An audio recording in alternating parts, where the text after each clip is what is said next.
तो question number 10 में running man has half the kinetic energy that a boy of half his mass has.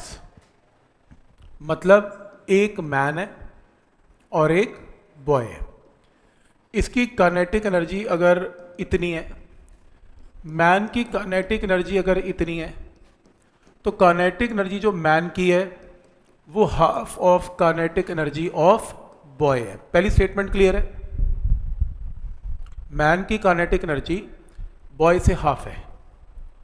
Next, man में half into mass of man m, velocity of man का square is equal to half into kinetic energy boy की half into mass of boy, इसमें आधा है, ये देखो, boy of half his मास।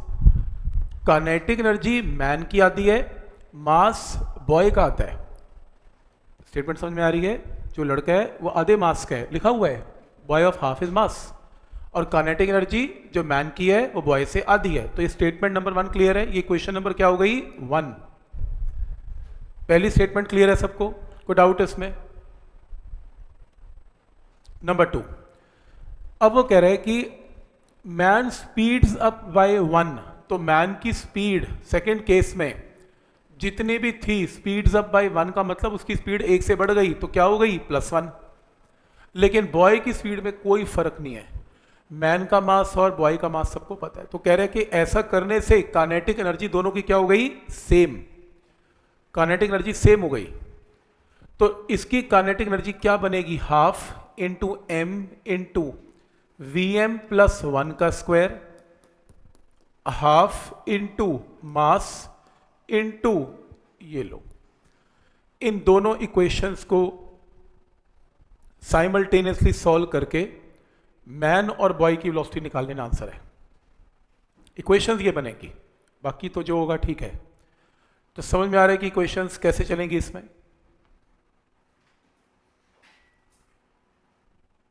ठीक है।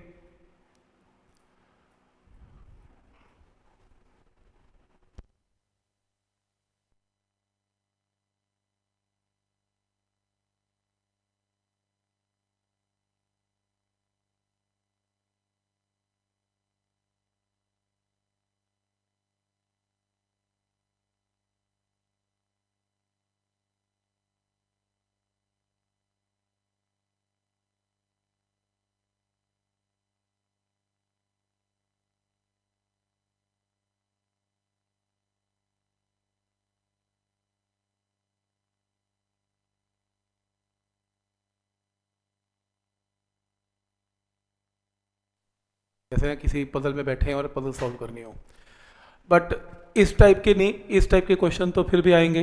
इसको देखते हैं, इस क्वेश्चन का आंसर दो, क्या करना है इसमें? ओके,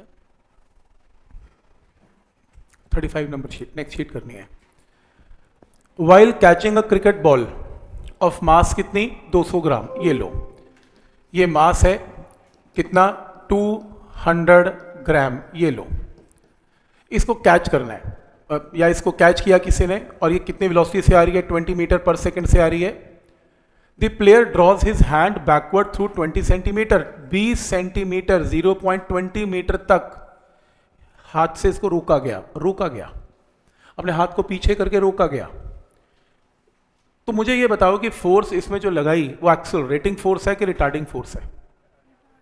रिटार्डिंग, क्योंकि रोका गया का मतलब क्या होता है? इसकी वेलोसिटी क्या है? 0। रुक गया तो वेलोसिटी 0। तो आपके जो प्लेयर है उसने फोर्स लगा के इसको रोका। आगे क्या करना है? Find the amount of work done. क्या, कितना वर्क डन हुआ बोलो? क्या करूं?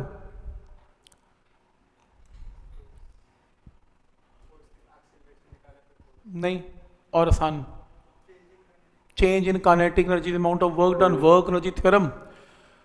इस चैप्टर में या कहीं भी तुम्हें अगर 2 काइनेटिक एनर्जी दिख रही हैं और तुमसे वर्क डन की प्रॉब्लम पूछी जा रही है, तो वर्क एनर्जी थ्योरम लगाओ। काइनेमेटिक्स से हो सकता है, ऐसा नहीं है, पर आसान है। Change of kinetic energy amount of work done, तो वर्क डन की वैल्यू क्या होगी बोलो? Change of kinetic energy final क्या है? 0। इनिशियल क्या है? मास इनटू वेलोसिटी का स्क्वायर। ये वर्क डन मेरे हिसाब से नेगेटिव आना चाहिए, क्योंकि ये फ्रिक्शनल का वर्क डन है, रोकने का वर्क डन है, विच इज नेगेटिव। कई बुक्स इसको 40 जूल, इसको सॉल्व करोगे 40 जूल आएगा, पॉजिटिव लिख देती है, लेकिन वो साथ में ये भी लिखती है कि रोकने का वर्क डन है, इसका रिटार्डेशन का वर्क डन है। तो जब वर्ड रिटार्डेशन बोल दिया, रोकने का वर्क डन है, तो फिर माइनस लगाने की जरूरत नहीं है। पर अगर कुछ भी नहीं बोला कि रिटार्डिंग वर्क डन है, क्या वर्क डन है, तो फिर माइनस लगा दो, इट मीन्स कि ये रोकने का वर्क डन है। तो माइनस लगा भी दोगे तो कोई प्रॉब्लम नहीं है इसमें, तो ये रोकने का वर्क डन है। कितना 4 आ रहा है, कितना 4, ओके 4 आ रहा है, 4 कर लो, कोई बात नहीं। अगला पार्ट है कि रोकने के लिए क्या लगाई, 40 आ रहा है यार, ऐसे ना करो यार, 40 ठीक है। तो नेक्स्ट है, वो कह रहा है रोकने के लिए क्या फोर्स लगाई, ये भी बता दो। क्या करूं नेक्स्ट स्टेप, किस ये चेंज ऑफ काइनेटिक एनर्जी क्यों आई, क्योंकि किसी ने फोर्स लगाई, और वो फोर्स कितने डिस्टेंस के लिए लगाई, 0.20 मीटर के लिए लगाई। ये चेंज ऑफ काइनेटिक एनर्जी करने में वर्क डन किसने किया, फोर्स ने किया, जो भी रोकने की फोर्स है, और कितने डिस्टेंस तक किया, इतने डिस्टेंस तक किया। और फ्रिक्शनल का रोकने का work done is always negative. रोकने का वर्क डन तो नेगेटिव होता है, एक्सेलरेशन का वर्क डन पॉजिटिव होता है। तो फ्रिक्शनल फोर्स लगाई या रोकने की फोर्स लगाई, वो इरेजिस्टिंग फोर्स है, वो नेगेटिव है। और वैसे भी मैथ से क्या कहता है, मैथ से कहते हैं कि अगर ये नेगेटिव है तो ये भी नेगेटिव है ना, तभी तो बात बनेगी। तो यहां से सॉल्व करके एफ निकालो आंसर। तो चेंज ऑफ काइनेटिक एनर्जी इसलिए हुई क्योंकि work is done by his hands, और हाथों ने इसको एक्सेलरेट नहीं करवाया, इसको रोका, इसलिए मैंने साइन क्या लगाया, नेगेटिव। पॉइंट क्लियर है यहां तक। तो यहां से एफ की वैल्यू निकालने कितना आ रहा है, 200 न्यूटन आ रही है, डन। मेथड क्लियर है यहां तक कि कैसे इस क्वेश्चन को सोचना है आपने।